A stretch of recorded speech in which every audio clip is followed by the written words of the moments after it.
And Chair, just to remind everyone present that the meeting is being live streamed onto the internet and it will be archived for future reference onto the Vale Council's website. If any member during the meeting gets any technical issues, could they contact Democratic Services? And just a reminder, all members don't have to be on screen at all times, but they have to be on screen when speaking for the public to be able to see that they're there. Thank you very much. Thank you very much. Can I also remind members that if they're not speaking, if they can mute themselves, just in case we get any background noise, because sometimes that happens. People occasionally have phones that go off and you can't be helped, but people try to contact you and that can be a bit off-putting. So if you can mute yourself when not speaking, that would be excellent. Okay then, so first item on the agenda, do we have any apologies for absence? Chair, we have no apologies, but Councillor Michael Morgan may be a bit late. Yeah, that's what I heard as well. That's all right. I was going to say that, but thank you very much for saying that, Karen. Minutes of the meeting held on the 20th of June. Are you happy for me to sign them as a true record? Yes, I'll move that. Thank you very much. Do you have anyone to second that?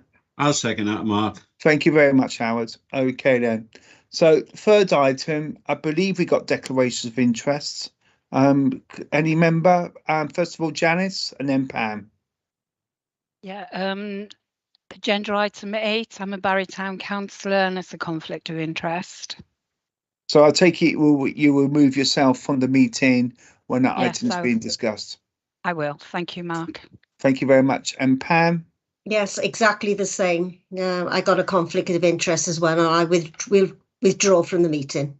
Thank you very much. Okay, yes, Chair, just to mention for the public viewing, it's part 1 and part 2 reports that the members will be removing themselves for. It's item number 8 and number 10. That's right. So I won't expect you back after item number 8 because I haven't got any other matters which are urgent. Okay. Right. So fine. Thank you for that. And we now move on to the main body of the reports now. I believe the first item will be presented by Gemma. I believe it's the annual report and accounts. Over to you, Gemma. Thank you, Chair. Good afternoon, everybody. So these are the accounts for 21-22 that I bring before you in draft form. The process usually is that I bring the reports to you around this time each year, and then I hand them over to Audit Wales and they carry out their independent examination. And then I bring them back in January to inform you the outcome of that independent examination with the auditor's report before submitting the accounts before the 31st of January, which is the deadline for submission of the charity accounts. The accounts were circulated a little bit late, apologies, at Appendix A. And there are a couple of amendments that I've noticed today that need to be made, that if you're okay, I'll just quickly run through. So on page 5, under investment policy, they should now refer to Evelyn Partners, and I've just put in brackets previously Tilney Financial Planning Limited. On the main statement, where it refers to notes, it should be referred to page 13, and that's on the statement of financial activities. And then on the balance sheet, there are a couple of amendments. Again, notes, it should refer to pages 14 and 15. Total charity funds in the unrestricted column should total 124,000, and the total current liabilities are 26,000. And there's another change on the notes on page 13. The first investment income note, the total should read £31,895. Just to quickly summarise performance, investment income was slightly up on last year, but again below the target investment income of around £40,000. There was a slight increase on investment value in year, taking us to 1.878 million for our investments, but please note this is subsequently reduced significantly. The investment balance is set out in note 1.2 of the balance sheet notes, and you'll see there, 51% of the investments are in equities, and of those equities, 42% are classed as UK equities. Quite an increase in creditors at year end, a number of grants that were due to be paid out, and an increase in independent examiners' fees, which we will chase up. And there was an underspend on the cleared income in year, which you'll see on the statement of financial activities on page 10, which increased the unrestricted fund by 4,000. That included in that sum is the 5,000 that we didn't allocate out as grants in last financial year that we carried forward to allocate this year. So all being equal, the unrestricted fund should reduce back to around £119,000 at the end of this financial year. Happy to pick up any questions on the accounts. I just wonder, has any members got any questions on it? I can't see anyone indicating. All right. Are we happy to approve those draft accounts then? Yeah, I got lots of hands up, which is great. Okay, happy to move that. Okay, happy to approve it, subject to obviously those amendments that need to be changed. All right, thank you. Thank We you, now Chair. move. Thank Chair, you. Now, yes, go For the on. sorry to interrupt, Chair. For the Sure. record, can I just advise that obviously Councillor Michael Morgan has arrived now, and Yes. I don't know whether you want to ask him whether he's got any declarations of interest. Yeah, we'll do. Have you got any declaration of interest, Michael? No, I don't. I apologise for my late arrival, but I have no declarations. Okay, thank you. And Yeah, go on. Chair, sorry again, just to mention that on behalf of Councillor Charles and Councillor Drake, their declaration is in relation to the fact they are members of Barry Town Council. That's correct. Thank you. Yeah. Thank you very much. Thank you very much, Gemma. All right, happy to move on to the next item on the account, which is the investment update. Okay, thank you, Chair. So this is quite a complex and developing matter. So previously, the committee had resolved to consider alternative approaches to investing the funds, because the funds are currently managed by Evelyn Partners, formerly Tilney, on a discretionary basis. And I think given the size of the funds, the discretionary basis seemed to attract quite significant funds, and it was felt that perhaps was too much for the scale of the fund. And we did some benchmarking with other Welsh Church Act funds across Wales, and a lot of those organisations tended to use collective investment funds, even though their funds were far bigger than ours. So we have gone off and done a piece of work. We commissioned it from Link, who are our treasury management advisors, and they've gone off and looked at a number of collective investment funds.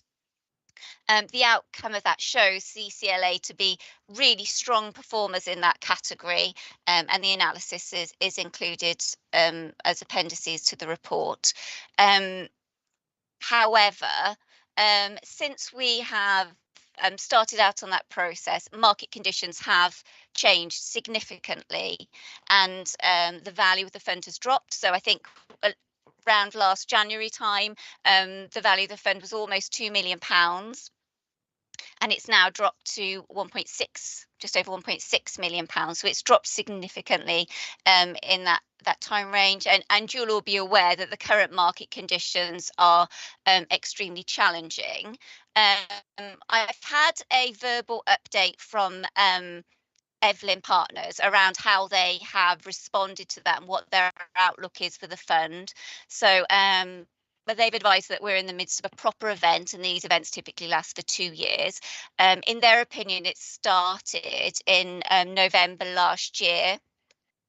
And they would expect to see rallies in the middle of a proper event, showing kind of false dawns, but they would expect recovery to begin next year in a more permanent way. They have said that their approach is typically really cautious, and therefore they feel that the kind of investments that they have really come into their own in this kind of environment. So some of the things they have done to respond to the market is you'll see in the report I set out the makeup of the current portfolio. We now have investments in commodities, so we have some gold as part of our investments. They've also reduced the percentage of the portfolio in real assets in terms of property assets.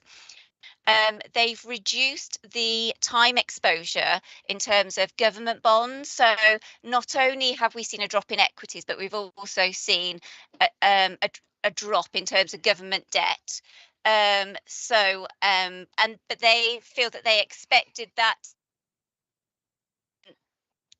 but because they've reduced the period, that is less sensitive to rising interest rates, and therefore we've avoided some of the capital losses that pension funds, etc., have seen, although we still have some significant capital losses.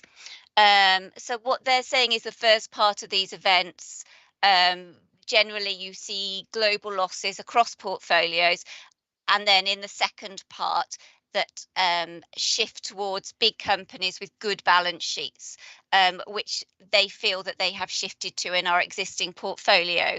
So I think they feel that we're well placed to show good recovery as the market begins to recover. However, we are not out of the kind of volatility. We're not out of this significant market event by a long shot, and there could be further drops in the value of the investment. So that's my update from Evelyn Partners. In terms of how we are placed now to go forward with the previous resolution, which was to move into a collective investment fund, obviously we withdraw from our current investments, we crystallise our current position. But that is an option open to us. So we may choose to stay in the current investment footing to the end of the financial year. We can withdraw from our investments and we can choose to invest with the authority's cash. We're seeing returns of just below 4% with a very cautious investment approach that the authority has. As the upside of that is you won't see any capital loss, but the downside of that is you won't necessarily benefit from the capital recovery that you might benefit from if we continue to be invested in equities, etc. Link, who are our treasury management advisors, well, they're certainly not advising us on how to proceed, because that's a decision for us.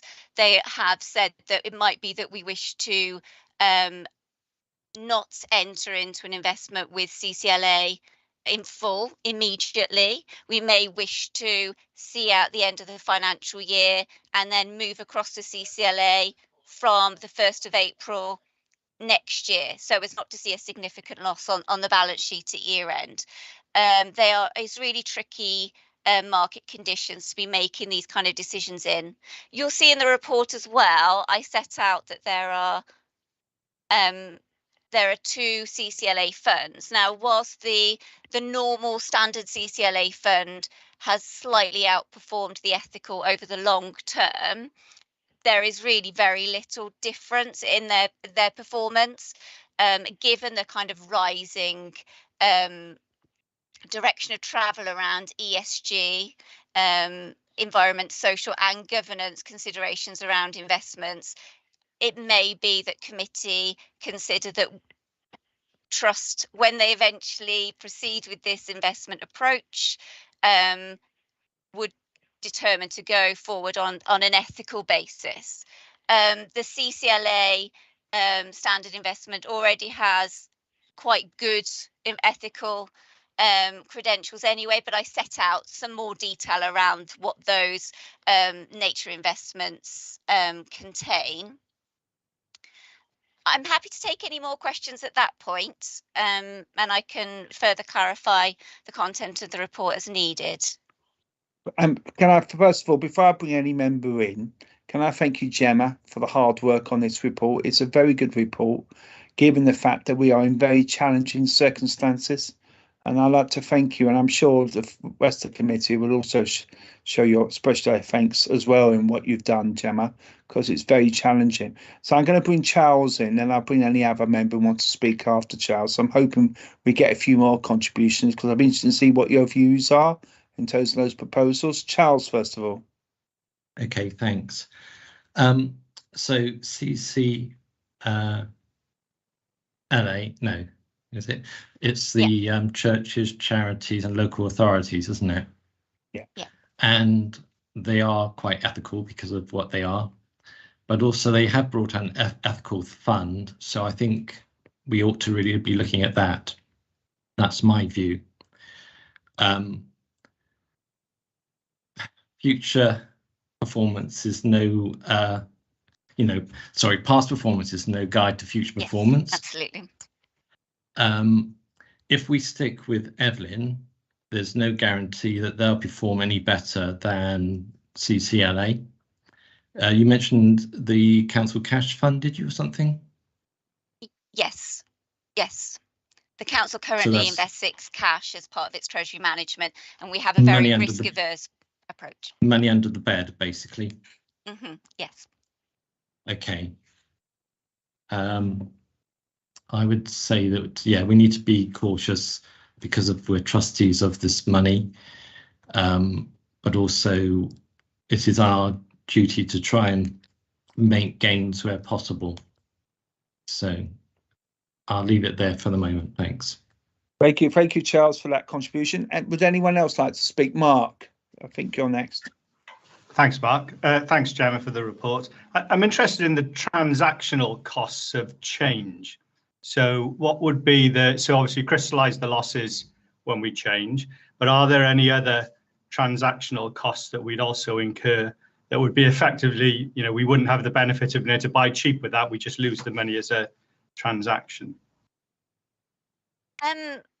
Typically, we have encountered transaction costs when we have entered into new investments. Around purchasing new investments, I would need to clarify that, Councillor Hooper, because I'm not sure whether we encounter transaction costs in the same. I believe there's some commission that's paid, and then we pay like a flat percentage in terms of the management fee. But I will absolutely clarify that and confirm via email if that's okay. Can I add, sorry, Jem, can I just ask as a follow-up, Mark, as well? And with that as well, are there any penalty clauses of leaving Evelyn partners as well, or is that just, we just crystallise the losses and go? I believe given the time period that we've been with them, it's just a case of crystallising the losses. But again, I will confirm. Okay. Can I bring Charles in? Not unless anyone else wants to speak that hasn't yet spoken.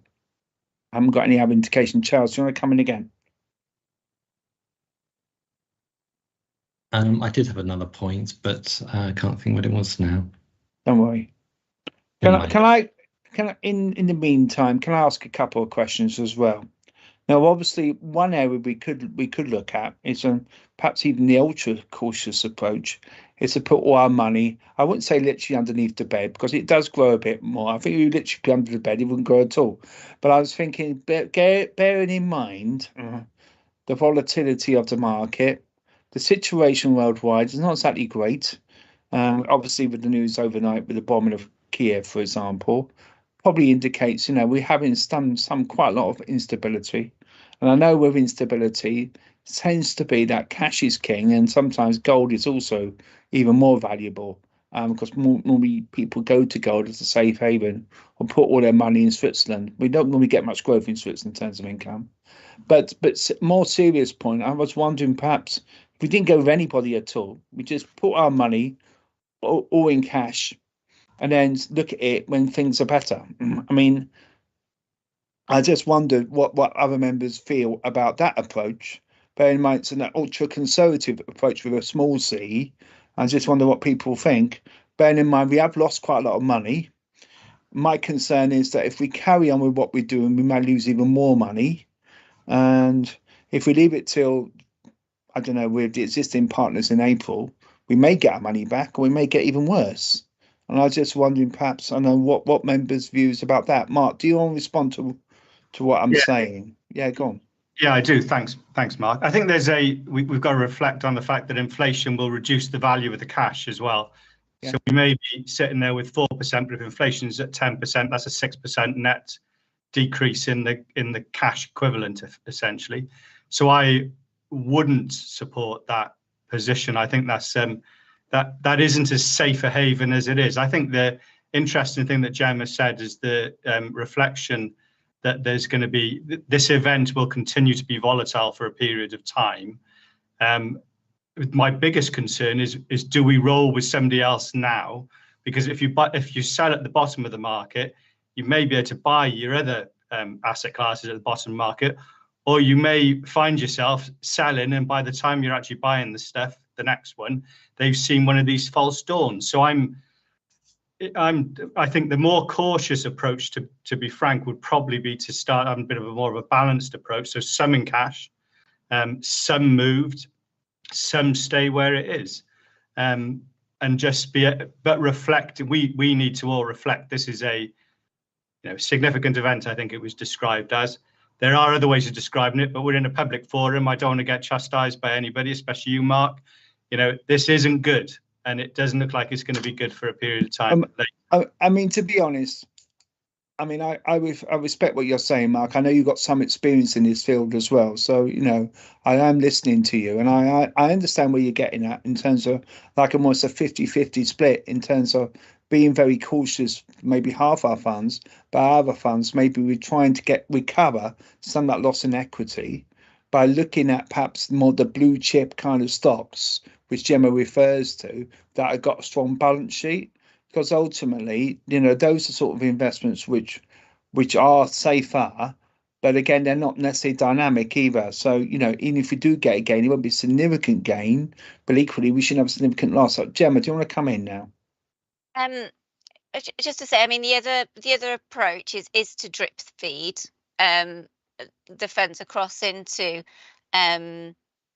CCLA, which I think would give us some of this approach, and to have what I've been advised to do, and Link would support us in this, is to have a very frank conversation with CCLA, albeit they have a vested interest as well, in how they would see their outlook for the market and how they would approach it, and kind of triangulate all those pieces of information.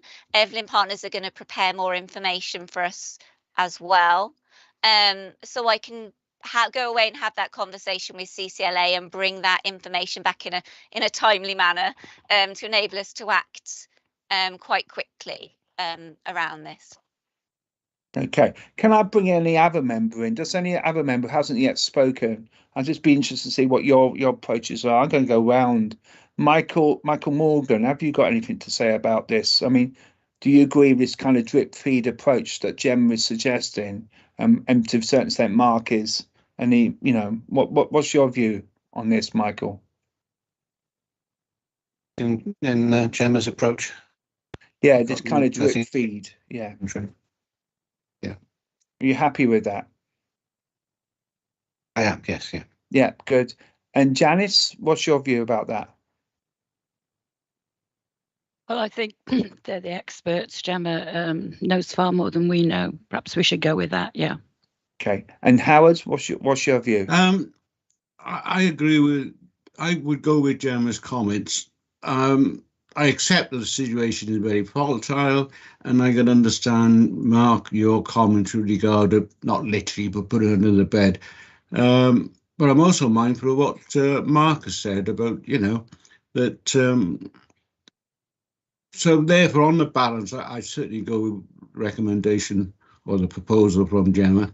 Thanks, Mark. Okay, fine. And Pam, have you got anything? Yes, I would go with Gemma. She got more expertise than me, definitely. I've only got an O level in bookkeeping.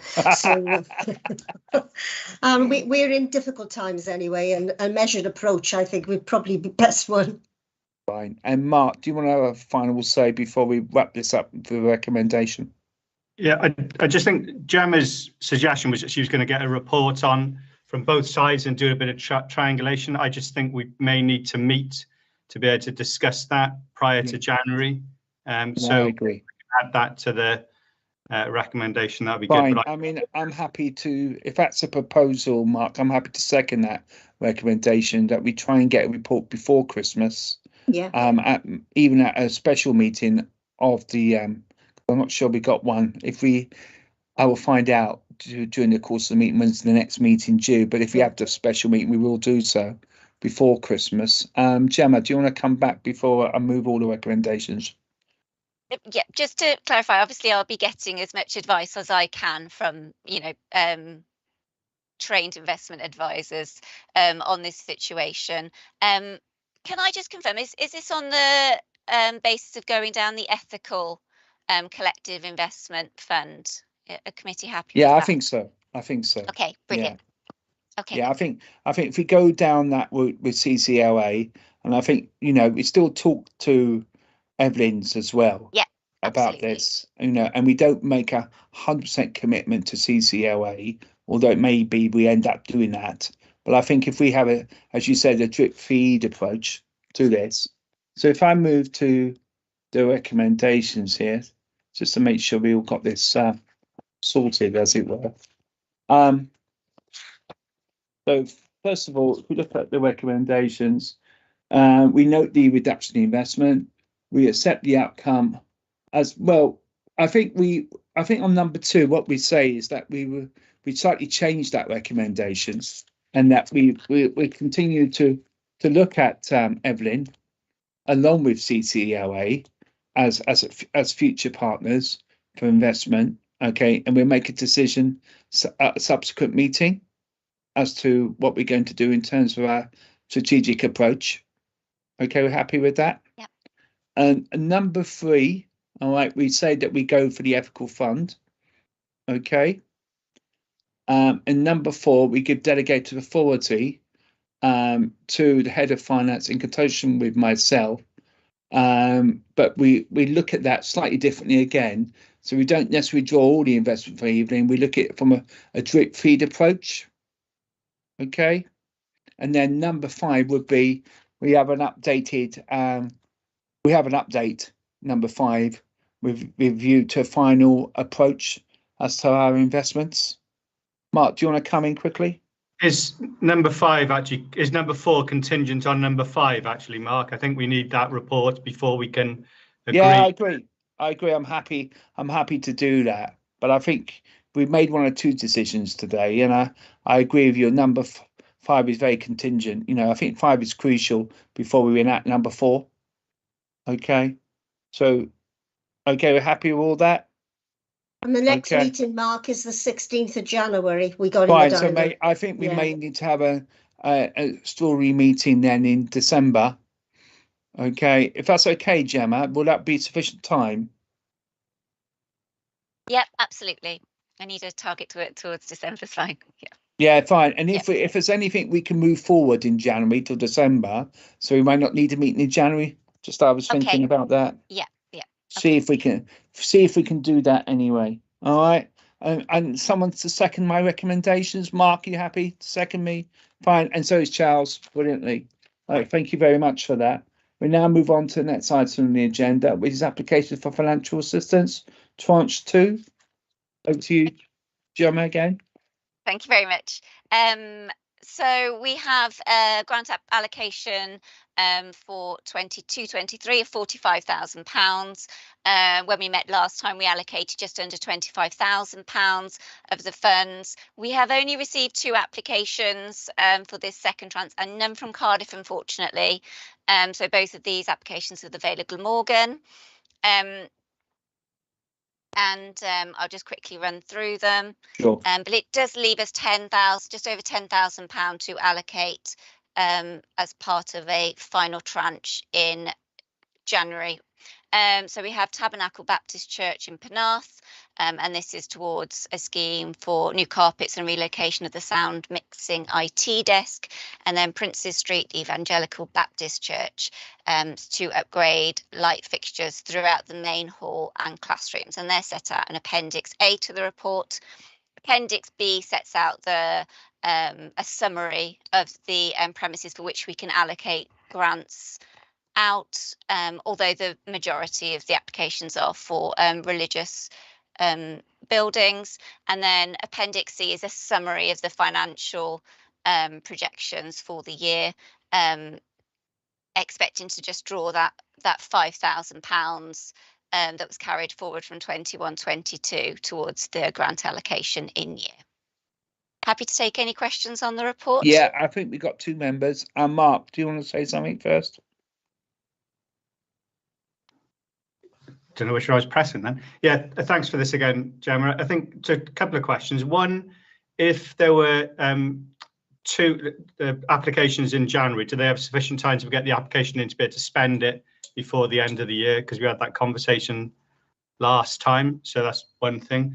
The second thing is just a note, and I think the Princess Street Evangelical Baptist Church, their application to upgrade lighting should be welcomed because it's reducing their carbon footprint things.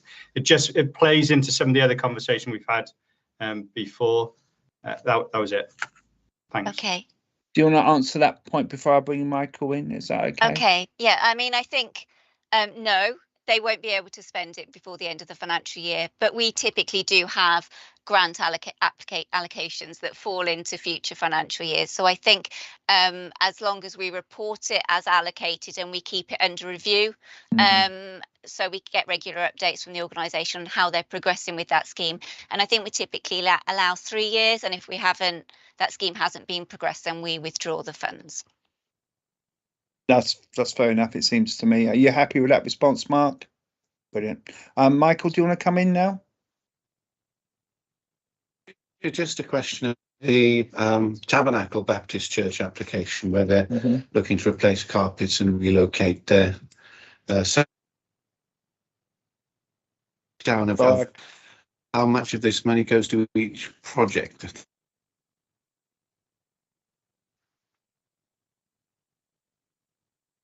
Apologies, I was on mute. I can get a breakdown of it. I haven't got the application in front of me, but I can track it down.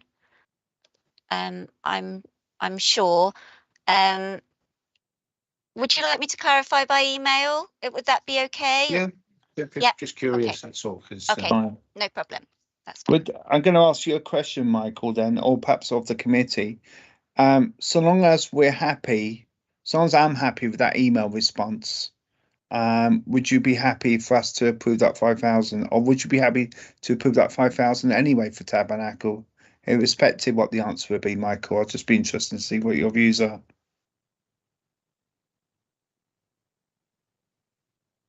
You're Peter frozen. I'm curious because it's just one of 2 applications there, and I know, as Mark said, that is for the next application is worthy, but then you wonder how much of this is actually being spent on the IT part of it, because that can be a very floating thing as to what we actually end up spending.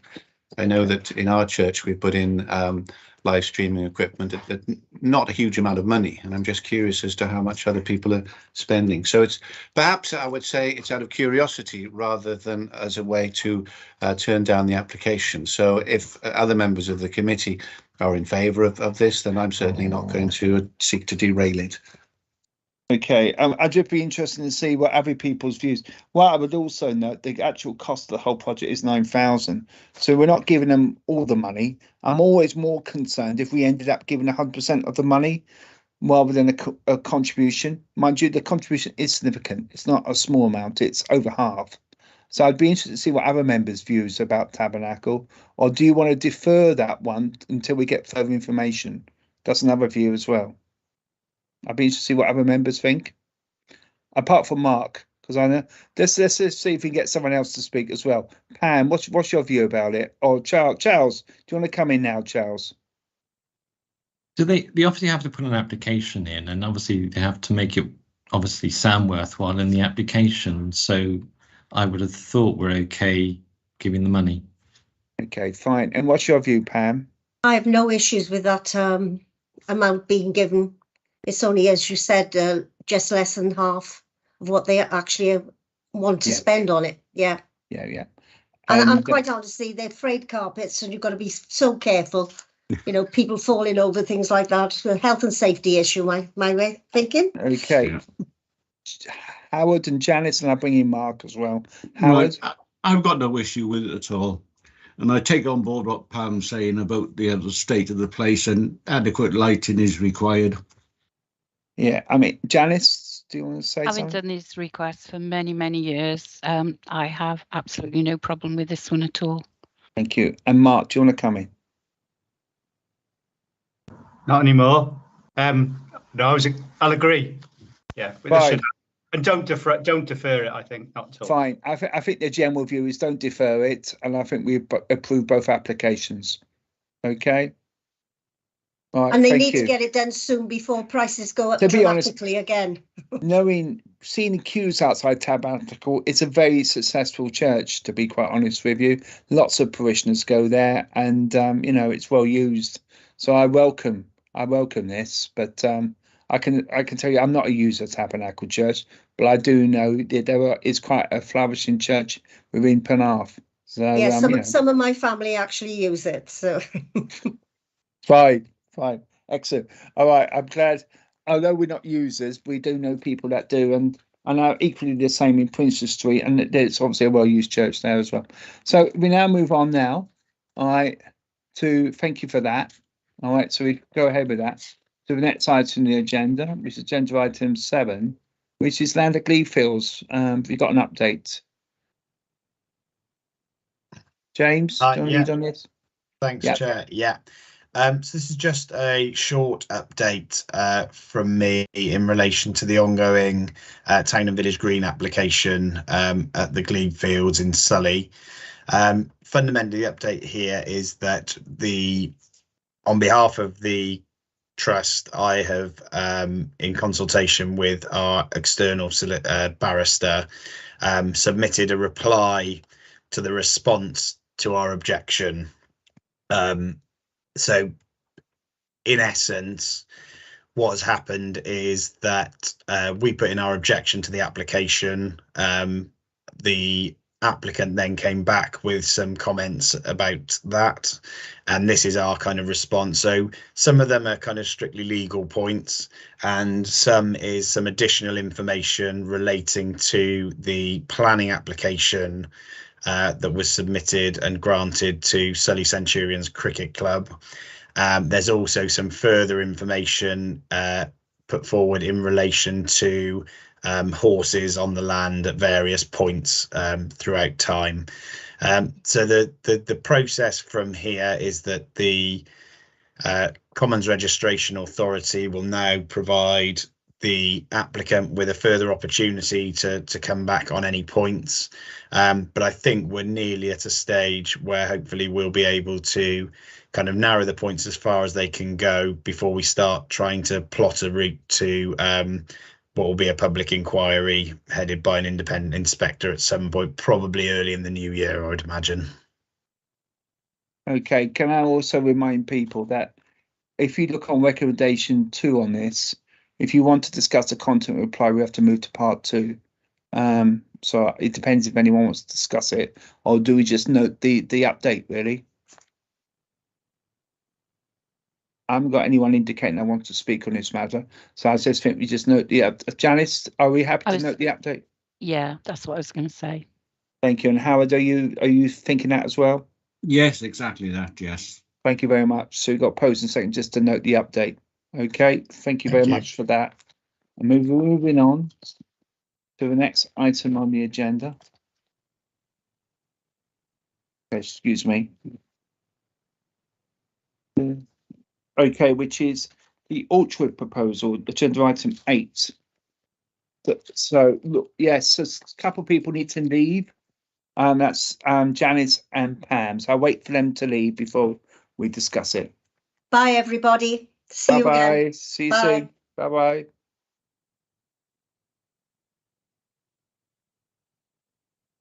Yeah, I think they're left now. Lorna, are you going to do this report? Thank you, Lorna. Yes, thank you, Chair, and good afternoon, everyone. This report under the Part 1 agenda is just an introduction to the report for further discussion and consideration under Part 2 of the agenda. Committee will recall the proposal for a community orchard from Barry Town Council, which was considered earlier this year. Previous resolution of committee requested that officers undertake some due diligence in respect of legal and planning considerations. before any further consideration of the community orchard proposal could be given, and there was a deferment of any further discussion until after that due diligence process. But since the last consideration of the proposal by committee, officers have now completed that due diligence, and the outcome is updated in the report under the Part 2 item. Okay, in order to pursue discussion of this, I'm going to move Part 2. Is that okay, everybody?